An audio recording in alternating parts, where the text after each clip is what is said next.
Hey there, sports history fan. This is Arnie Chapman, aka the Football History Dude, and I'm here to help you finish your Christmas shopping list and let everyone else over there stiff-arm their competition while trying to fight off that tryptophan on Turkey Night. Now, what we did was we partnered with Rochester Sports Autographs, the largest JSA authenticated autograph distributor in the United States, where you can get up to 75% off over 30,000 autographed sports collectibles during this holiday season. They have something for everyone. But how is RSA able to offer such great deals on JSA authentication, you ask? Well, they do this by making deals directly with athletes so there are no extra markups, and they choose to then pass that savings on to you, the customer. Now, all orders from Rochester Sports Autographs are top quality and shipped to your door with top authentication and a money-back guarantee. But hurry up because customers are so stark raving mad for RSA that memorabilia sells out daily. All you have to do is head over to shoprsa.com/SHN. Again, that's shoprsa.com/SHN. So don't wait to bring home your favorites and own a piece of sports history for you and the loved ones on your shopping list this holiday season.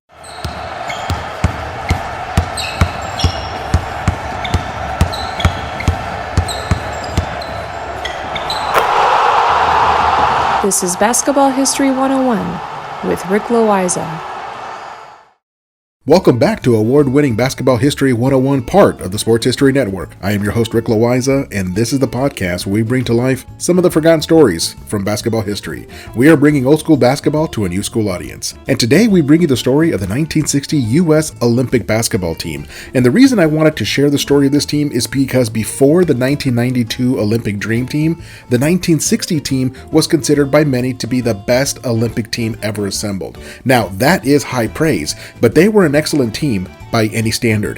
The 1960 USA Olympic team is also in the Hall of Fame as a team. In previous episodes, I have mentioned that there are 4 categories by which an individual can make it to the Hall of Fame. The categories are player, coach, referee, and contributor. But there is a 5th category for the Hall of Fame, and that category is for an entire team. The 1960 U.S. Olympic team is one of only 12 teams who have been inducted into the Hall of Fame. Just to get an idea of what it takes to make the Hall of Fame as a team, here are a handful of the other teams that have made it. The 1992 Olympic Dream Team is there for obvious reasons. Another is the Buffalo Germans, which was the first dominant team in basketball history. They dominated the game during the very early 1900s.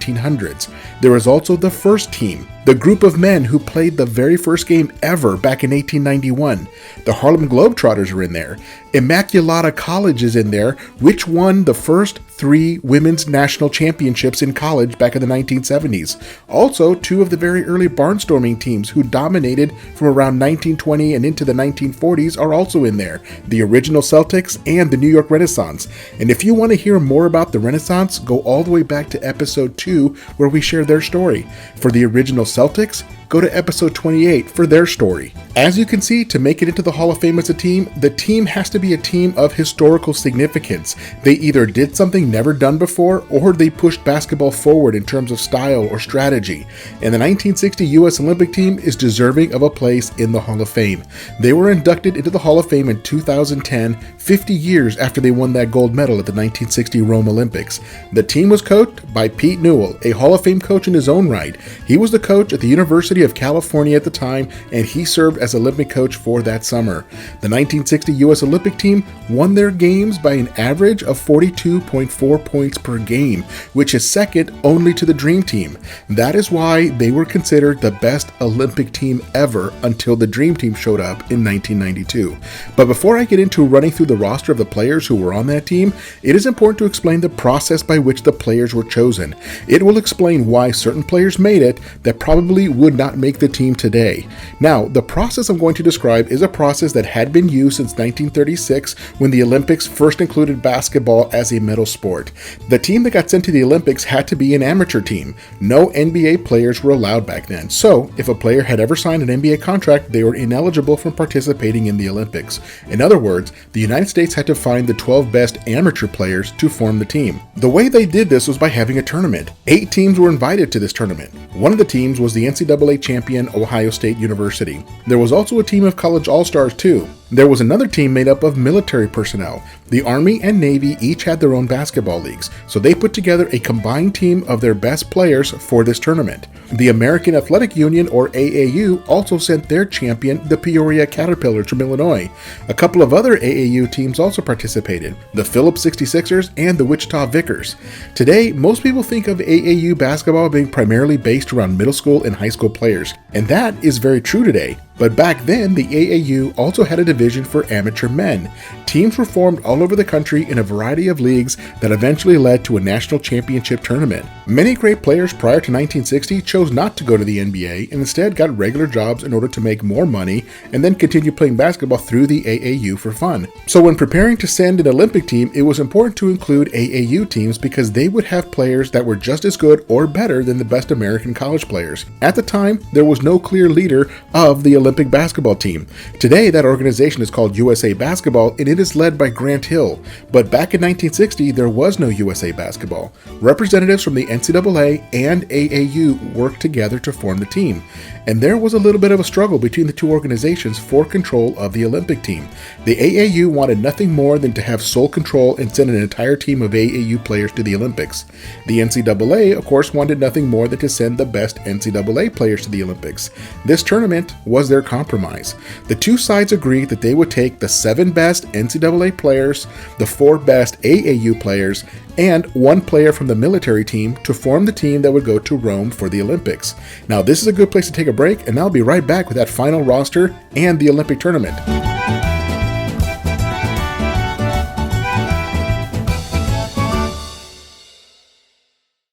This podcast is part of the Sports History Network, your headquarters for the yesteryear of your favorite sport. You can learn more at sportshistorynetwork.com.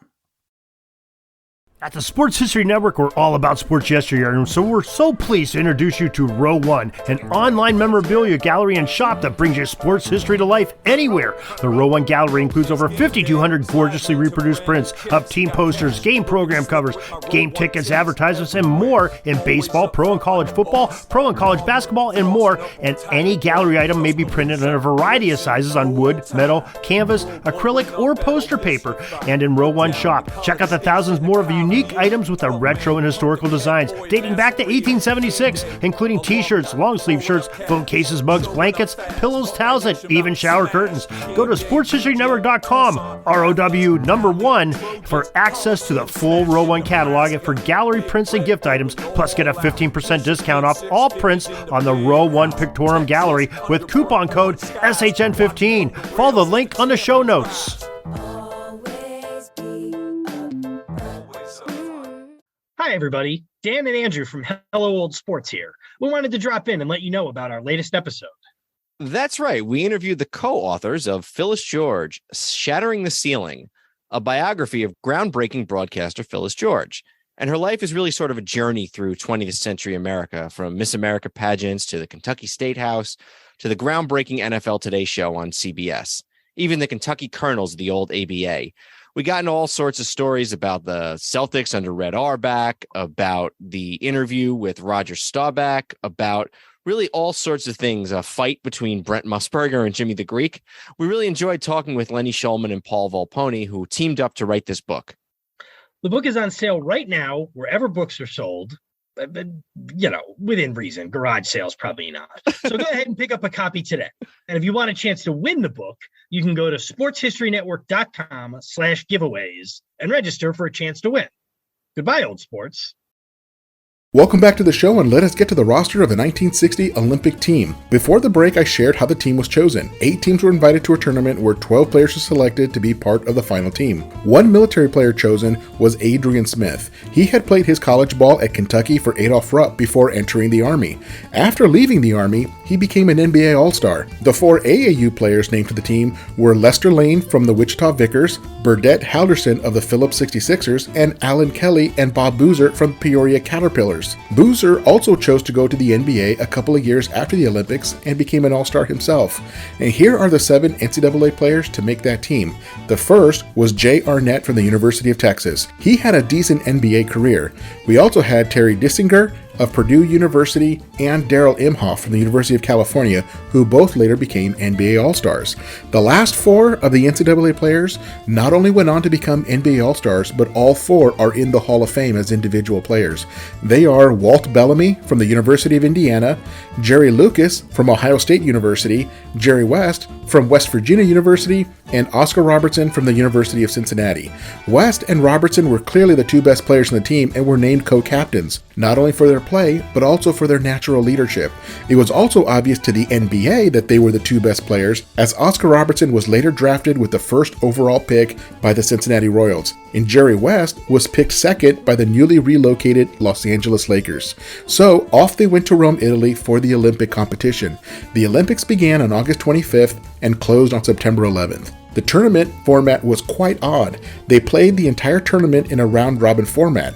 A total of 16 teams qualified for the Olympics, and they were then divided into groups of 4 and played their first 3 games in the previously mentioned round-robin format. The 2 teams from each group to make it to the second round would then be put into 2 new groups of 4, and the same round-robin format would be played again.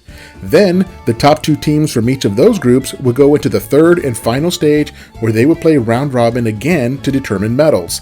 The only weird thing about this was the fact that in the final medal stage round, the 4 teams will have played one of the other teams in the second round. The result of that second round game would count again for the 3rd round. So, in that final round, each team only played the 2 teams that they hadn't played yet. I tell you, this is one weird format. But as long as you keep winning all your games, then you should still end up with the gold medal. In the first round-robin stage, the United States defeated Italy by a score of 88-54, Japan by a score of 125-66, and Hungary 107-63. They completely demolished the competition in the first round. Their closest game was a 34-point victory. That easily put them into the second stage for another round-robin. In that second stage, they defeated Yugoslavia 104-42. They defeated Uruguay 108-50. These were 50 and 60-point victories essentially. The United States could not be stopped. They ran a fast break style of basketball, which was a bit unusual in those days. At the Olympics, most teams played a slow down half-court offense where the coach called nearly every single play. But Coach Pete Newell knew that what he had in his squad, and he knew that running the floor and putting the pressure on the other team was going to be crucial to victory. He knew that the other teams would not be able to keep up, at least not for long, and he was absolutely correct in his assessment. In practice, the team would run the 3-man weave constantly. Coach Newell wanted his players flying down the court, and he did not want the basketball to touch the floor. He wanted passes only that led to a layup. Now, that does not mean that they never dribbled. Of course they did. But they practiced that fast break and became a well-oiled machine by the time the Olympics arrived. With every defensive rebound or steal, the U.S. team was flying down court for easy layups. But their 6th game of the Olympics was against the Soviet Union. This was the height of the Cold War, and it was the Americans against the Soviets. It was democracy versus communism. During the Cold War, any time that Americans were competing against Soviets, it was a big deal. It could have been chess with Bobby Fischer against Boris Spassky. It could have been checkers or Monopoly. No matter what the game was, when it was the United States versus the Soviet Union, it was must-see television. The Soviets were 5-1 going into this game against the Americans. They were winning their games by 20 and 30 points themselves, except for the one stumble against Brazil. The Soviet strategy for this game against the Americans was to be as rough as possible. They were going to commit hard fouls, and they saw nothing wrong with a little extra shove or push. They wanted to physically intimidate the Americans, and I do not fault them for that strategy. It probably was the best strategy they had available to them. I am a very competitive person myself, and I have to be honest, if I had been the Soviet coach, I would probably have done the same thing. I am all about winning the game by any means within the rules. It turned out that the game was the closest game of the Olympics for the Americans, but they still won by 24 points. Jerry West led the way with 19 points, and the Americans won by a score of 81-57. But the Soviets finished second in the group, so both teams moved into the medal stage of the tournament, where both the Americans and the Soviets would have to play against Brazil and Italy to determine the standings for medals. In the final round robin, the Americans defeated Italy 112-81, and they defeated Brazil 90-63. 2 more dominant victories and a perfect record at the Olympics. They won all 8 of their games that they played by an average of 42 points.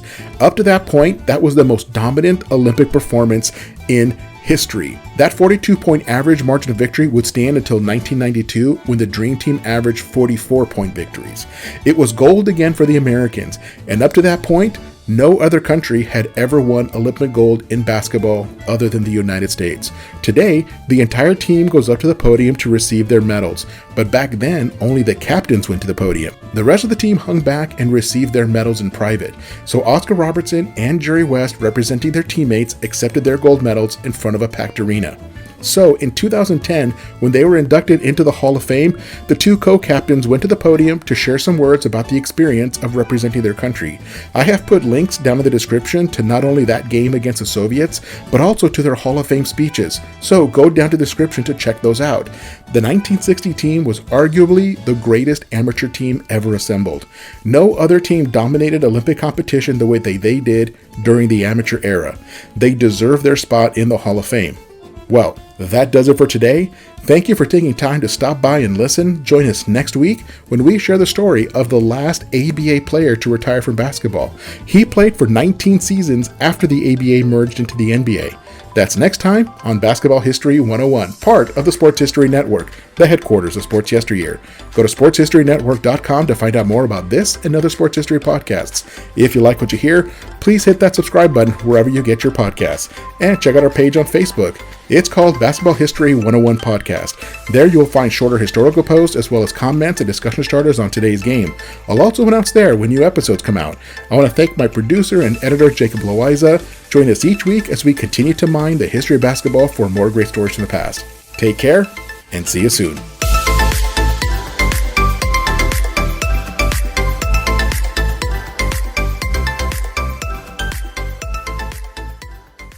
Hey there, sports history fan. This is Arnie Chapman, aka the Football History Dude, and I hope that you enjoyed this recent episode presented by the Sports History Network and were able to learn some good old-fashioned sports history knowledge nuggets. I started the Sports History Network back in 2020 with the mission to help podcasters find a community of like-minded sports history nerds, as well as helping aspiring podcasters to start their own shows. We have a little bit over 30 shows on the network right now covering all sorts of sports history, but as far as I'm concerned, we're just at the toothpick in the ocean moment, that can't even figure it out because there's so much more coming. We wanted to create the ultimate headquarters for sports yesteryear, starting with Podcast Network and our website, but we're going to continue to move into other mediums as well. And here's the cool part, because we want you to be part of our team. So if you're interested in starting your own podcast, or maybe being a guest on one of our shows, or who knows, maybe even writing an article for us over on the website. Seriously, all you gotta do is reach out to us on the contact page over at sportshistorynetwork.com. You can be as technologically savvy as a Neanderthal tapping on a stone trying to figure out this whole hieroglyphics thing back in the day. Again, it doesn't matter, because even if you don't understand the whole podcast space, we have a production team that can pretty much help you out with doing everything. All you gotta do, head over to sportshistorynetwork.com, head to the contact page, fill it out. That message goes right to me, and I'll reach out to you as soon as I can. But for now, dude, I'm through if you're through.